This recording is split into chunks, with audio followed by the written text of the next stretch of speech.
Olá, nessa aula de hoje iremos falar sobre dispositivos semicondutores.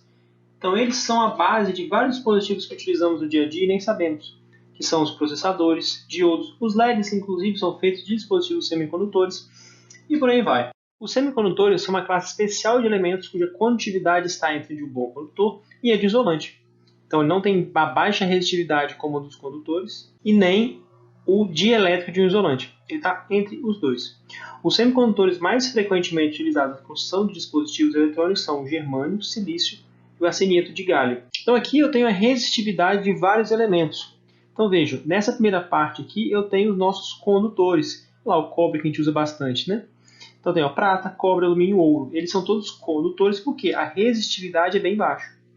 Já os semicondutores possuem esse valor de resistividade um pouquinho mais elevado. Vejam, um pouquinho assim, né? Aqui tem elevado a 10 menos 8, aqui tem 10 menos 2. É consideravelmente maior do que os condutores. Porém, não são tão grandes quanto os isolantes. Vejam a diferença. Papel 10 a 10, aqui eu tenho 10 a menos 2 ou 10 a 2. Então, o isolante tem uma resistividade muito maior. Semicondutores são utilizados na fabricação de diodos, transistores e circuitos integrados. Os primeiros diodos transistores eram feitos de germânio, por esse material existia uma boa quantidade, era relativamente fácil de refiná-lo até obter os graus de pureza necessários. Isso lá em 47. O grau de pureza necessário é muito elevado, é bem maior do que 99%. Então tem que ter quase impureza nenhuma, eu tenho quase ter material totalmente puro para utilização na construção desses dispositivos, são os diodos transistores ou circuitos integrados. Porém, foi descoberto que ele tinha grande sensibilidade a variações de temperatura. Então o germânio não mantinha uma constância com a variação da temperatura, ele variava muito. Aí lá em 54, o primeiro transistor de silício foi lançado, sendo este o material preferido desde então, além de ser o material mais abundante da Terra, porque, bom, é areia. O arsenieto de galho chega a ser 5 vezes mais rápido que o silício, porém ainda é caro o seu refino. Em breve, pode representar a maior parte dos semicondutores fabricados, assim que evoluir um pouquinho mais a tecnologia.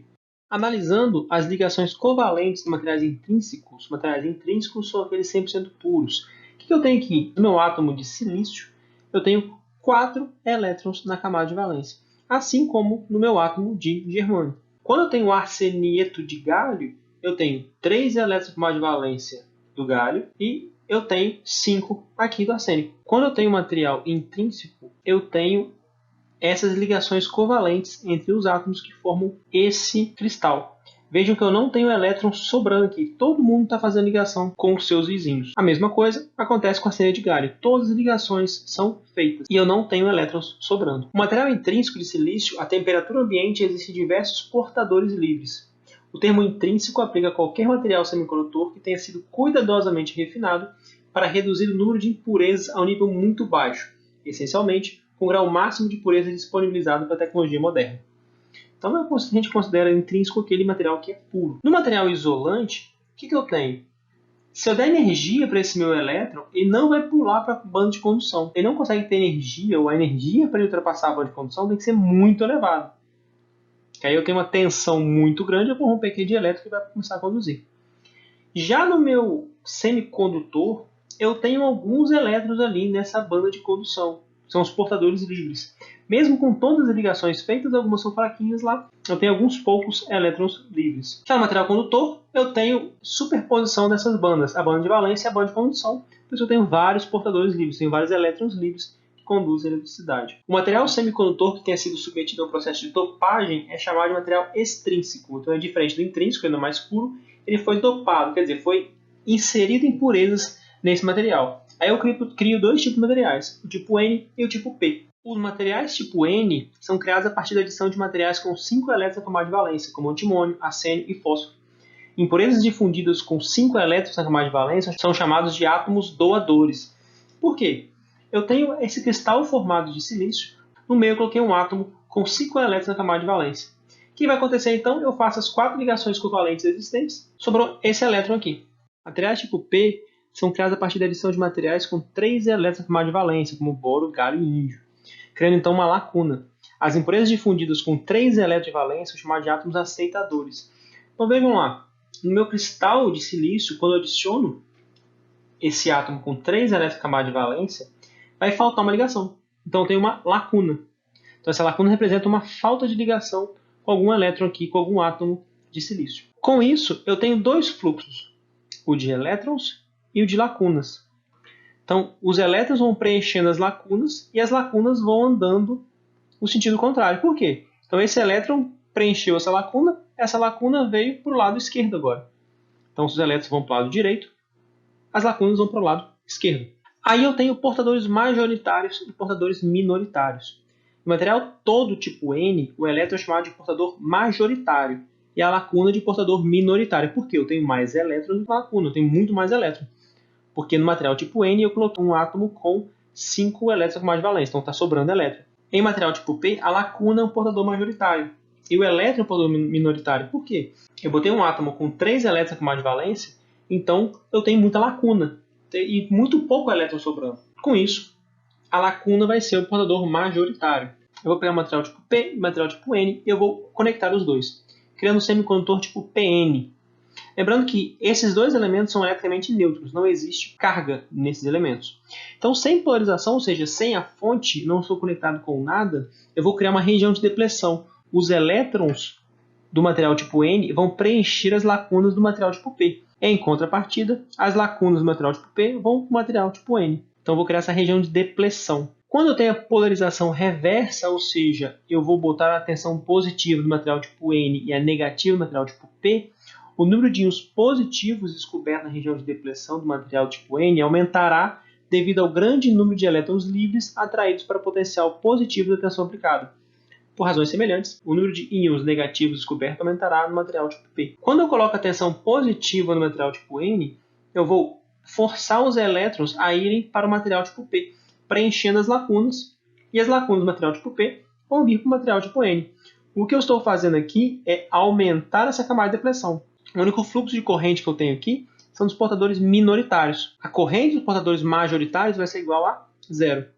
Então, eu aumento essa minha camada de depressão e eu não tenho corrente atravessando esse meu circuito. Apenas portadores minoritários, que é praticamente insignificante. Quando eu faço a polarização direta, eu alimento com tensão positiva do lado tipo P e negativo tipo N, a condição de polarização direta é chamada de ligada. É estabelecida mediante a aplicação de potencial positivo ao material do tipo P e do potencial negativo do material tipo N. Então, o que vai acontecer aqui? Esse meu elétron ele vai conseguir atravessar essa camada de depressão. A única coisa que eu vou precisar aqui é que a fonte de alimentação, esse meu VD, o que está polarizando esse meu diodo, seja superior, a tensão seja superior à tensão dessa camada de depressão.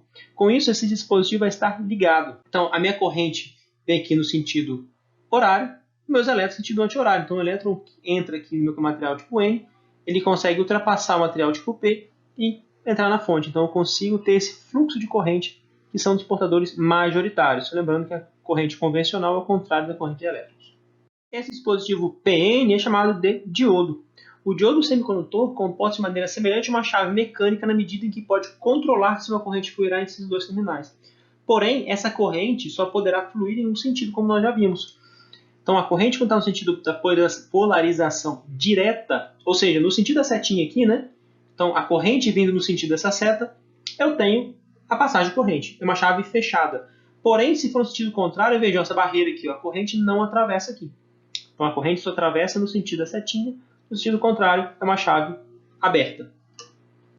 O circuito equivalente ideal do diodo seria uma chave onde qualquer tensão que eu colocar no sentido direto, que é no sentido para cá, eu tenho corrente atravessando esse dispositivo.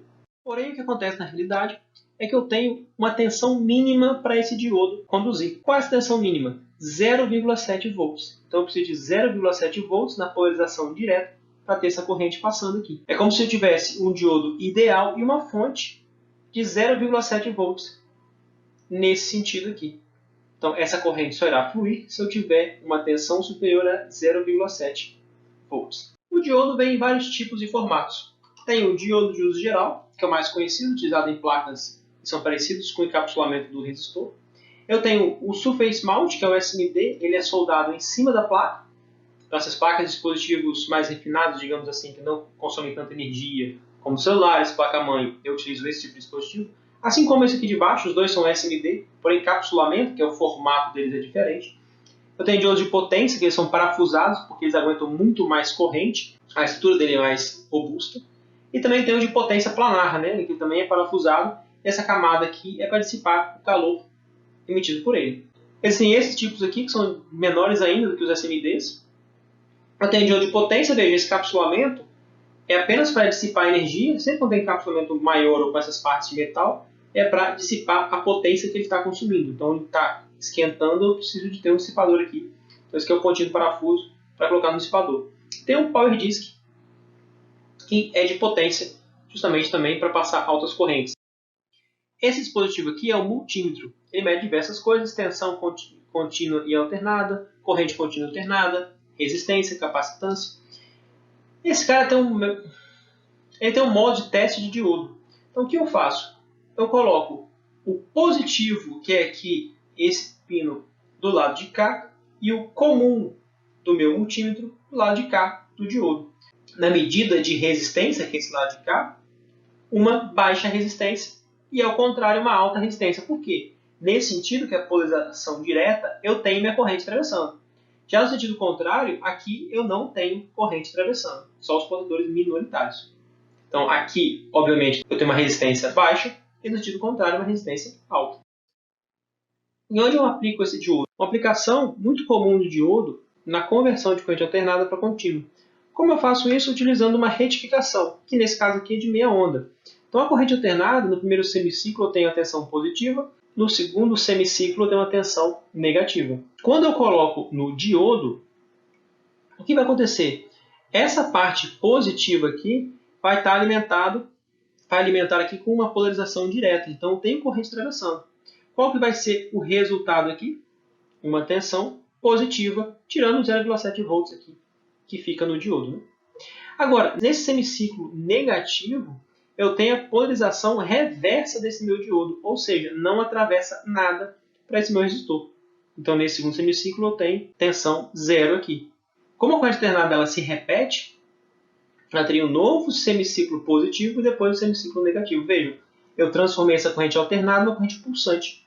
Ela vai ficar pulsando aqui só nesse meu resistor. Aqui, vemos com mais detalhes. Eu tenho o sentido da minha corrente aqui para minha polarização direta. A corrente passa por esse meu diodo, né? Lembrando que no diodo aproximado nosso eu tenho 0,7 volts. No ideal, apenas uma chave fechada. Então passa a corrente da fonte para esse meu resistor.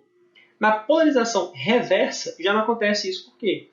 Eu não tenho corrente passando aqui, porque a corrente teria que passar nesse sentido, né? Com isso, eu tenho zero de corrente. Ou seja, a tensão no meu resistor vai ser zero. E eu tenho esse formato aqui da minha onda de tensão no resistor, a tensão de saída. Lembrando que isso se repete, então teria aqui uma nova onda, novo zero, um novo semiciclo zero, e por aí vai. Essa retificação de meia onda, o que eu fiz? Tirei a parte negativa aqui dessa onda alternada. Vamos lembrar que o valor médio da onda alternada é zero. Então, o valor contínuo ou médio desta onda alternada aqui é zero. Quando eu tiro essa parte negativa, eu tenho uma média positiva, porque eu não tenho mais pedaços negativos. Essa minha média positiva é o quê? 0,318 da tensão de pico Vm da onda alternada. Qual é a tensão de pico? Essa daqui, ó, essa é a tensão de pico da onda alternada. Com isso, então, o valor contínuo da minha retificação de meia onda vale quanto? 31,8% da tensão de pico. Já a retificação de onda completa, eu vou pegar tanto o semiciclo positivo como o semiciclo negativo e eu vou colocar os dois na saída. Então, o gráfico de saída esperado aqui são esses dois semiciclos aqui na minha saída. A retificação anterior eu passava por um diodo. Aqui eu vou passar por dois diodos. Então, vejam, quando eu tenho positivo aqui em cima, qual vai ser o sentido da minha corrente? Olha, vai passar por aqui, vai vir para a minha carga, corrente entrando positivo em cima, negativo embaixo. Qual o lugar que eu vou descer aqui? Eu não vou subir porque aqui eu tenho tensão superior à tensão de baixo. Eu vou descer. Então a minha corrente faz qual caminho? Daqui, passando positivo aqui e descendo por aqui. Quando eu tenho positivo embaixo e negativo em cima, a minha corrente vai entrar aqui, passar pelo diodo D4. Vejam, ela vem no mesmo sentido da anterior. Então, olha, positivo em cima, negativo embaixo. Ela vai vir por onde agora? Aqui por cima. E vai sair aqui no meu negativo. Então, quando eu tenho positivo embaixo, a minha corrente passa por este diodo, passa no resistor por cima aqui, olha, mantém o mesmo sentido, e volta aqui, saindo pelo lado negativo da fonte. Vejam, no semiciclo positivo eu tenho a corrente entrando, eu tenho este diodo e o de baixo fechados, que estão no sentido da corrente. E a minha tensão fica positiva aqui à direita no meu resistor. No semiciclo negativo, eu tenho a corrente entrando, eu tenho este diodo e este conduzindo, e os outros dois não conduzindo porque estão polarizados reversamente. Notem aqui que eu tenho no meu resistor positivo na direita e negativo na esquerda. Então segue a mesma tensão anterior, né, do semiciclo positivo. Com isso, o resultado vai ser que eu tenho essa onda pulsante aqui na minha saída. Eu saio desta onda alternada e venho para essa onda pulsante. A tensão média aqui dessa minha tensão pulsante é quem? 63,6% da tensão de pico. Vejam, é bem maior do que eu tinha anteriormente na retificação de meia onda. Fazendo essa retificação, considerando o modelo aproximado do diodo, onde eu tenho 0,7 volts de queda de tensão, o que vai acontecer? Eu passo em 2 diodos, eu vou tirar 2 vezes esse meu VK. VK é o valor de diodo, né? Então eu vou ter um VM menos 2 vezes 0,7. Vai ser um VM menos 1,4 volts. Só isso. Então, considerando o modelo aproximado do diodo, eu vou tirar 1,4 volts na retificação de onda completa, porque eu passo essa minha corrente em 2 diodos. Uma outra forma de fazer essa retificação é utilizar um transformador com derivação central. Eu tenho um ponto comum nesse meu transformador, onde eu tenho a minha tensão de entrada aqui entre os terminais superior e o comum, e também repetida entre aqui os terminais comum e a extremidade inferior aqui desse transformador. Ou seja, quando eu tenho essa onda positiva, ela é repetida nos dois pontos. Como eu tinha um diodo aqui em cima, para essa onda de cima, eu vou estar conduzindo com esse meu diodo, né, da polarização direta. Então passa corrente por este diodo e pelo resistor. Na onda de baixo tem a polarização reversa, que vejam, eu tenho um negativo aqui na parte de baixo do meu diodo. Então aqui está em polarização reversa. Quando eu tenho um semiciclo negativo, o diodo de cima agora não está conduzindo e o de baixo agora está conduzindo. E eu tenho essa corrente atravessando o meu resistor ali da direita para a esquerda, né? Com isso eu tenho essa retificação de onda completa. Com isso eu também tenho essa retificação de onda completa do mesmo jeito que a gente viu anteriormente. Agora vamos para dispositivos um pouquinho mais complexos, que são os transistores. Os transistores são a evolução das válvulas. E eles foram criados em 1947, junto ali com os dispositivos semicondutores, né? Veio dessa mesma tecnologia. As válvulas, elas eram grandes, elas necessitavam de uma elevada tensão para funcionar, então elas queimavam com facilidade, elas tinham diversos problemas. Com isso, com o advento do transistor, que é esse bichinho pequenininho aqui do lado, essas válvulas foram todas convertidas e utilizamos agora apenas transistores. Salvo para quem gosta ali de música, os amplificadores valvulados ainda são utilizados. Eles são bem mais caros. O som, para quem gosta, é um pouco mais rebuscado, porque existem certas diferenças entre valvulado e transistorado. Porém, hoje é utilizado largamente os transistores e basicamente não se utilizam mais válvulas. O transistor é construído de 3 camadas de semicondutor, podendo ser do tipo NPN ou PNP. A dopagem da camada interna é menor do que a das externas. Um transistor tipo PNP é mostrado nesse lado aqui, e a polarização dele é feita desse jeito aqui. Então, negativo no coletor, positivo na base, da base, positivo para o emissor. Então, tenho coletor, base e emissor. O NPN, eu tenho a polarização contrária. Então, veja, eu tenho positivo no coletor e negativo na base, depois positivo na base, negativo no emissor. Então, a diferença do PNP para o NPN é que as polarizações são contrárias, né? São reversas. Quando eu conecto fonte de tensão nesse transistor, o que eu vou ter? Eu vou ter uma corrente B entrando pela base do meu transistor e eu vou ter essa corrente IC entrando aqui pelo coletor do meu emissor. Minha corrente E vai ser quem? IC mais IB. Para ambos os casos. A diferença do PNPN para o PNP é que no PNP eu tenho a polarização ao contrário. Esse símbolo aqui de baixo é o símbolo do transistor NPN e esse símbolo aqui é o símbolo do transistor PNP. As características de saída são representadas pelo gráfico de corrente de saída versus a tensão de saída VCE, para uma faixa de valores de corrente de entrada IB. As características de entrada são representadas pelo gráfico de corrente de entrada IB versus a tensão de entrada VBE, para uma faixa de valores de tensão de saída VCE. Então, como funciona esse diodo? Isso aqui é o gráfico de saída, que é o que eu quero do meu diodo. Eu vou utilizar uma corrente IB de entrada para controlar uma corrente de C de saída. Ou seja, ele é um amplificador de corrente. eu vou controlar quanto que eu tenho de corrente na saída por essa corrente B de entrada. É como se fosse um registro. Pela força, pelo tanto que eu giro esse meu registro, eu vou ter um fluxo maior entre C e E. Então, o meu IB controla a corrente IC. Então, vamos lá. Eu tenho aqui vários valores de corrente IB. Vejam que está em microampere e aqui meu IC está em miliampere. Então, se eu estou com 40 microampere nessa minha corrente IB, eu vou utilizar essa linha aqui para encontrar a minha corrente IC. Como eu faço? Vendo aqui a minha tensão VCE, que é a tensão entre C e E. Então, aqui eu tenho VCE. Então, por essa tensão, eu vou escolher algum ponto nessa minha linha. Então, eu posso escolher este ponto aqui, considerando um VCE aqui, aproximadamente 3 volts por aí. Então, aqui eu teria uma corrente VCE de 3,8 miliamperes. Se eu elevo essa tensão VCE até mais ou menos 10 volts, digamos assim, eu tenho um pequeno acréscimo aqui de corrente IC e vou ter 4,2 miliamperes. Se fizer uma corrente maior IC, o que eu faço? Eu aumento o meu IB e venho trabalhar aqui nessa minha região de 70 microamperes, por exemplo. Aí eu vou ter uma corrente IC que vai variar de 5,4 até 6,2 miliamperes. Então vejam, eu utilizo esse meu transistor como uma chave. Isso aqui é uma chave que eu consigo dar esse ganho diferente, se passa pouca ou passa muita corrente. Nesse transistor eu tenho duas regiões interessantes, que é a região de saturação e a região de corte. A região de saturação, esse transistor conduz como se fosse uma chave fechada.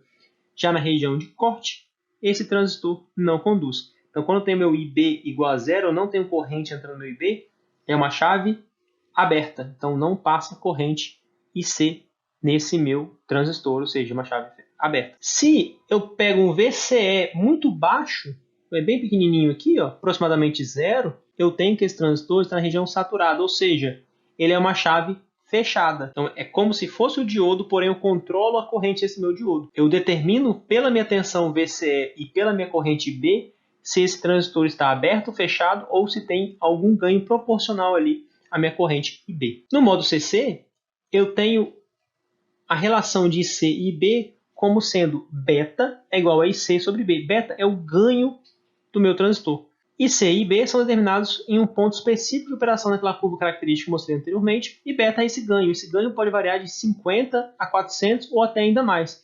Ou seja, eu consigo dar um ganho de 50 ou 400 na corrente de entrada. Os transistores são utilizados para amplificar som, por exemplo. Eu coloco o som do microfone que tem uma tensão, uma corrente bem pequenininha, e eu amplifico 50, 400 vezes para ter uma corrente 400 vezes maior na saída para jogar lá para o falante. Obviamente o circuito não é tão simples assim, mas essa é a ideia. Onde determina esse beta? Nas folhas de especificações do transistor. Esse beta CC é geralmente lido como HFE. Essa folha de especificação é chamada de datasheet. O mesmo vocês fazem com um tipo de metal diferente. Se eu quiser saber as características do inox 304, eu tenho que procurar lá a folha de dados desse inox 304. Nos transistores é a mesma coisa. Eu vou pegar um modelo de transistor, tipo BC547, jogar na internet, esse datasheet, que são as folhas de dados, que tem tudo sobre aquele dispositivo. Como o IC é beta e B, convertendo essa equação aqui de cima, e eu tenho que IE é igual a IC mais IB, então trocando esse C aqui por esse cara aqui de cima, né, por esse beta e B, eu tenho que o meu IE é igual a beta mais 1 IB, porque eu tenho que IE é IC mais IB. Né? No transistor, eu tenho os limites de operação. O que são os limites de operação? É a região que, além dela, ele queima porque está excedendo a energia que ele consegue dissipar. A região de trabalho é essa região aqui de dentro, em branco. Se eu ultrapassar essa região aqui, eu tenho a queima do dispositivo. Ou seja, ele não pode operar em qualquer ponto de operação. É necessário e é preciso respeitar o máximo de energia que ele consegue dissipar. Como eu faço o teste desse transistor? Nos multímetros, eu tenho um espacinho que é de teste transistor.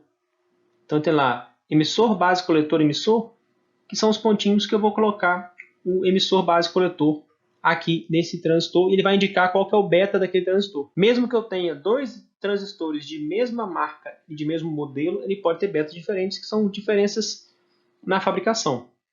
Nesse ponto do meu multímetro, eu consigo determinar qual que é esse beta e se ele funciona ou não. Também eu consigo testar do mesmo jeito que eu testo diodo. Então lá no modo resistência, eu vou colocar o ponto positivo na minha base e o ponto comum no emissor.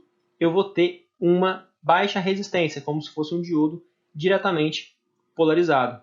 Quando eu coloco o positivo no meu coletor e o negativo na minha base, eu tenho uma alta resistência, porque é como se fosse um diodo reversamente polarizado. Os transistores, assim como os diodos, têm diversos tipos de encapsulamento diferente. Então, em eletrônica, é comum eu ver esses transistores pequenininhos aqui. Esse aqui é um encapsulamento comum e esse aqui também.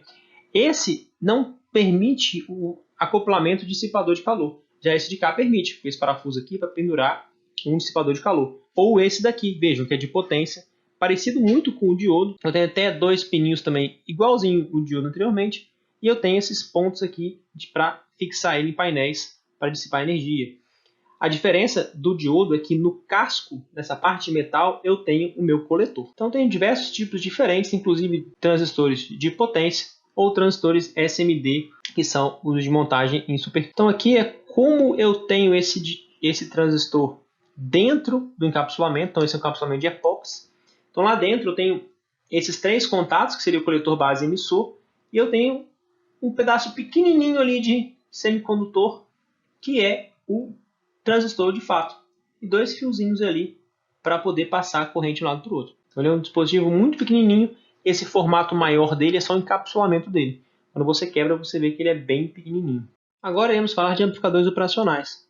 São de circuitos integrados, amplamente utilizados e também baseiam-se em semicondutores. Eles são circuitos ativos, utilizados para implementar operações matemáticas como adição, subtração, multiplicação por constante, entre outros. São utilizados há muito tempo. Os primeiros modelos eram à base de válvulas. Após a invenção dos transistores, os amp-op, que são amplificadores operacionais, passaram a ser produzidos em circuitos integrados, chamados de CI. As características construtivas os permitem ser considerados ideais. Então, esses dispositivos a gente pode considerar eles como sendo ideais. Então, esse dispositivo, eu tenho uma entrada inversora, a entrada não inversora, a alimentação positiva, a alimentação negativa e a saída. O CI que eu estava comentando é esse cara aqui. Essa ondinha aqui indica que à esquerda é o pino de número 1. Então, primeiro 1, 2, 3, 4. Para continuar a contagem, eu vou imediatamente ao lado aqui e começo 5, 6, 7 e 8. Então, esse aqui tem 8 elementos. Então, esse aqui é um exemplo de um dispositivo, que esse aqui é o LM741. Como que esse amplificador operacional fica posicionado em relação aos pinos dentro desse LM741. Quais são as características do amplificador operacional? A corrente de entrada é igual a zero. Então, nesse pino inversor e não inversor, a corrente de entrada aqui é zero. Não existe corrente de entrada. As tensões nos terminais de entrada é igual a zero. Então, a diferença de tensão aqui, VD, nos terminais de entrada é igual a zero. Eu tenho uma alta impedância de entrada. A impedância de entrada é que aqui dentro tem um resistor muito grande, por isso que a corrente é zero. Então, uma baixa impedância de saída, porque a corrente na saída aqui é diferente de zero. Utilizando eles como amplificadores, que são os circuitos amplificadores, eu posso conectar de duas formas. A realimentação positiva, onde eu tenho o positivo aqui, a entrada não inversora, fazendo a realimentação com a minha saída. A realimentação é pegar da entrada e jogar para a minha saída. Estou realimentando. Né? E a realimentação negativa, que é pegando a minha parte da minha entrada inversora e conectando com a minha saída. O amplificador inversor inverte a polaridade do sinal de entrada enquanto o amplifica. Por isso que o nome de amplificador inversor. Pelas características do dispositivo, a corrente de entrada aqui é zero, tanto para a minha entrada inversora quanto para a minha entrada não inversora, o I igual a zero aqui. E eu tenho que a diferença de tensão aqui é igual a zero. Então, se aqui eu tenho terra no meu V2, aqui eu tenho terra, logo aqui eu tenho o terra. Se eu faço uma lei de Kirchhoff aqui, de corrente que entra e sai, o que eu vou ter? VI menos V1 dividido por R1, menos, porque essa corrente 2 está saindo, vai ser V1 menos V0 dividido por RF, vai ser igual a zero, porque eu não tenho mais corrente nesse meu circuito. Só que V1 é igual a zero, não é isso? Então, isso aqui é igual a zero, isso aqui é igual a zero. Sobrou quem? V1 dividido por R1 mais V0 dividido por RF é igual a zero. Com isso, eu chego nessa equação aqui. V0 igual a menos RF por R1, multiplicando V1. Vejam que esse RF por R1 é um fator de multiplicação. Então, se eu quero um fator de multiplicação de 10 vezes, por exemplo, o meu R1 pode ser igual a 10 kΩ e meu RF ser igual a 100 kΩ. Já o amplificador não inversor funciona igual ao inversor, porém sem inversão de fase do sinal de entrada. Então, pelas características do dispositivo, V1 vai ser igual a 1, V1 vai ser igual a VI e V2 vai ser igual a VI. Então, como eu tenho a diferença aqui 0 volts, o meu VI, na verdade, ele está aqui, VI. Então, como eu resolveria esse meu circuito aqui? Fazendo também uma lei de Kirchhoff aqui. Eu tenho que VI menos 0, né, porque aqui é o meu terra, dividido por R1, menos, porque a corrente aqui está indo para lá e descendo. Então, aqui menos VI menos V0 dividido por RF vai ser igual a 0. Então, RF VI menos R1 V0 igual a 0. Com isso, VI RF mais R1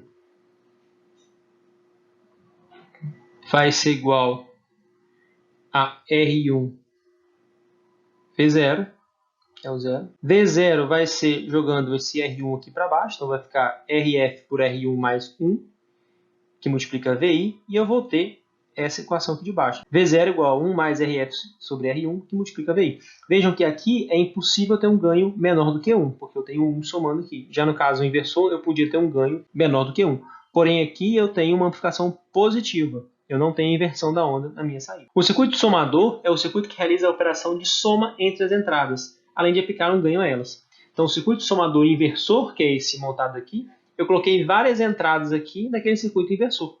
Vejam que é inversor porque eu estou realimentando pela parte inversora. Agora, eu tenho somando então V1, V2, V3 e vou ter um ganho também relacionado com VF. Então, meu V0 vai ser menos, porque é um somador inversor, RF sobre R1, V1, mais RF sobre R2, V2, mais RF sobre R3, V3. Veja, está somando as diversas entradas e dando esse ganho de RF entre elas. O circuito subtrator, ele realiza a subtração dos sinais de entrada. Então, para isso, tem que respeitar a relação de R1 sobre R2 tem que ser igual a R3 sobre R4. Com isso, eu vou resultar em V0 igual a R2 sobre R1, que multiplica V2 menos V1. Veja, estou subtraindo as minhas entradas e multiplicando pela relação R2 sobre R1. Como que é a estrutura interna desse amplificador operacional? Eu tenho uma alta impedância de entrada e uma baixa impedância de saída. Então, a impedância é resistência aqui, ó, resistência baixa, resistência baixa. Eu tenho um ganho que multiplica essa diferença de tensão entre V1 e V2. Esse dispositivo pode saturar. O que significa saturar esse dispositivo? Eu estou alimentando ele com uma tensão positiva e uma tensão negativa, certo? Então, o máximo que ele consegue colocar nessa saída V0 ou vai ser o V+, que é a tensão positiva, ou o V-. Isso chama de saturação. Então, quando eu saturar, eu vou colocar o máximo VCC positivo ou menos VCC negativo. Então, se estou alimentando com VCC, e aqui eu estou alimentando com VCC, o máximo que a tensão de saída vai atingir vai ser VCC. E o mínimo que a tensão de saída vai atingir vai ser menos VCC. Vamos exemplificar essa saturação. Eu tenho um sinal muito pequeno aqui na minha entrada, que eu vou amplificar esse meu sinal na minha saída. Vejam, o que é inverter o sinal? Porque este cara aqui é o amplificador inversor.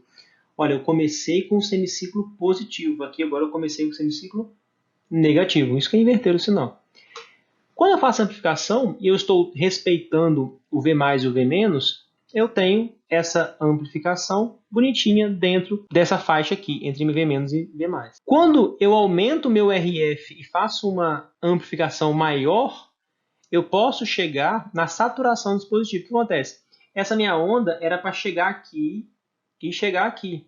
Porém, eu não tenho tensão suficiente para levar essa tensão além desse ponto.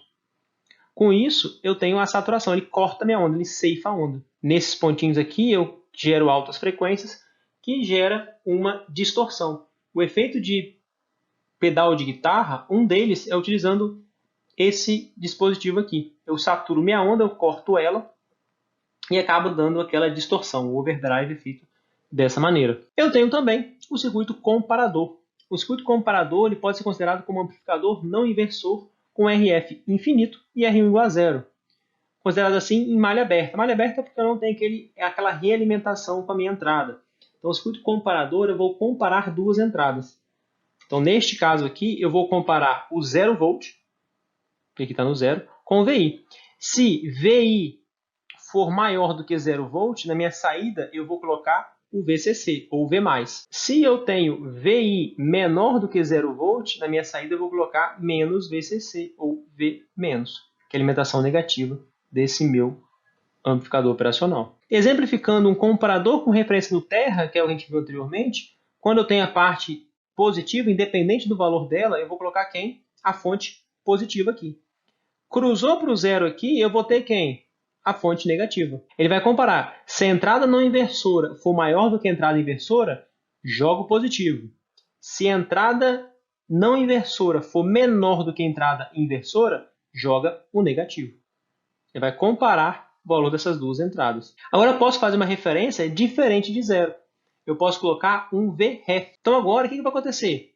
Eu vou pegar um valor aqui determinado e só vai ter positivo na saída quando ele for acima desse valor. Então minha saída pegou aqui, ó, só vai pegar essa parte positiva. Vejam que a parte aqui de cima é menor do que essa parte aqui de baixo, porque disso eu peguei um valor de referência positivo. Ele só vai dar valor positivo na minha saída se o meu sinal em VI, que é na entrada não inversora, for maior do que o sinal na entrada inversora, que é o VREF. E agora um comparador com referência diferente de zero e terminal negativo na fonte aterrado. Então eu posso alimentar esse dispositivo apenas com tensão positiva e a tensão negativa eu coloco no zero, põe 0 volt, ou seja, terra.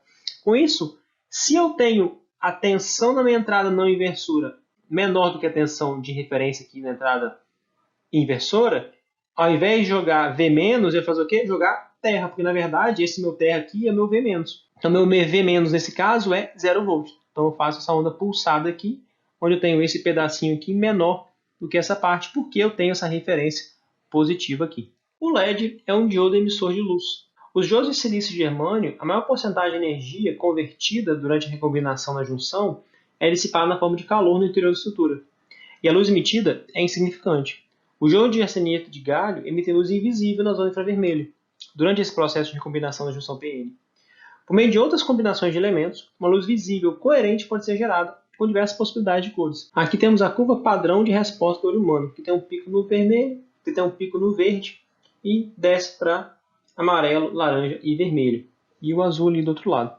Nós temos LEDs de todas essas cores e possibilidades. Então nessa recombinação aqui, entre a junção PN, eu emito luz, dependendo da dopagem que eu faço aqui, com materiais distintos. Com isso eu tenho um diodo normal que emite luz. Então eu tenho um lado positivo, que é chamado de anodo, e lado negativo, chamado de catodo. Isso vai tanto para o diodo quanto para o LED. Quando eu tenho a passagem de corrente de um para o outro, eu tenho essa emissão de luz. É interessante que, dependendo da cor, eu tenho uma tensão diferente, de polarização direta. Ou seja, no diodo eu tenho uma tensão de polarização direta de 0,7 volts. Então, no LED vermelho, eu tenho 1 volt, por exemplo. No LED verde eu tenho uma tensão diferente. Então, cada cor tem uma tensão um pouquinho diferente. Nada muito diferente, é 1 volt, 0,7, 1,2, mas tem uma certa diferença por conta dos materiais que foram inseridos nessa junção PN. Para ligar esse LED numa fonte, eu preciso ter um resistor para limitar a corrente.